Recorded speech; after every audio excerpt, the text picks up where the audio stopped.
அதுக்கடுத்து இதுதாங்க ஹைலைட்டான விஷயம்.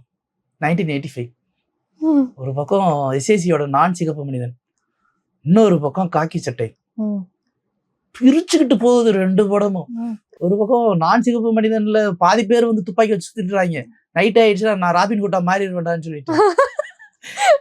ஆ. அவ்வளவு கூட்டம். அது ஒரு ஒரு மாதிரியான ஃபிளேவர். எஸ்ஏசியோட படங்கள் எப்பவுமே அப்படி இருக்குல்ல. எஸ்ஏசி சாரோட படங்கள் நீங்க எங்க வேணாலும் எடுத்து பாருங்க. கண்டிப்பா ஒரு ரேப் சீன் இல்லாம இருக்காது அவர் படத்துல. ஆ. ஏதாவது ஒரு இடத்துல ஒரு ரேப் சீன் வச்சிருவாரு. ம். அதேதான் இதுலயும். ம். இதுல என்னன்னா ஒட்டுமொத்த தங்கச்சியில இருந்து கோவைசால இருந்து இருக்கிற அம்பட்டு பத்தி ரேப் பண்ணி வச்சிருப்பாங்க. சத்யராஜ் தான் மெயின் வில்லன். துப்பாக்கி எடுத்து காலையில ப்ரொஃபசர், நைட் ஆயிடுச்சுன்னா வந்து ராபின் ஹுட்டா மாறிடுவாரு. அப்ப அது புதுசு. அந்த மாதிரி ஒரு திமிரி எழுண்டா அப்படின்னு. ம். இன்னொரு பக்கம் காக்கி சட்டை. காக்கி சட்டையில என்னன்னா இன்னைக்கு நீங்க இந்த போக்கிரி படம்லாம் ரசிக்கிறீங்க இல்லையா? தக்கா இருக்கும். அதுக்கு எல்லாத்துக்கும் அஸ்திவாரம் போட்டது அந்த காக்கி சட்டை படம் தான்.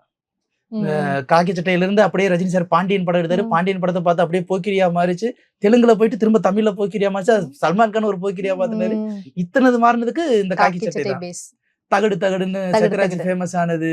சிங்காரி சரக்கு நல்ல சரக்குங்கிற அந்த பாட்டு, வானிலே தேனிலா காய் ஆடுதே பாடுதேங்கிற அந்த பாட்டு எல்லாமே வேற மாதிரி இருக்கும். அதுலயுமே மாதவி, அம்பிகா 2 ஹீரோயின்.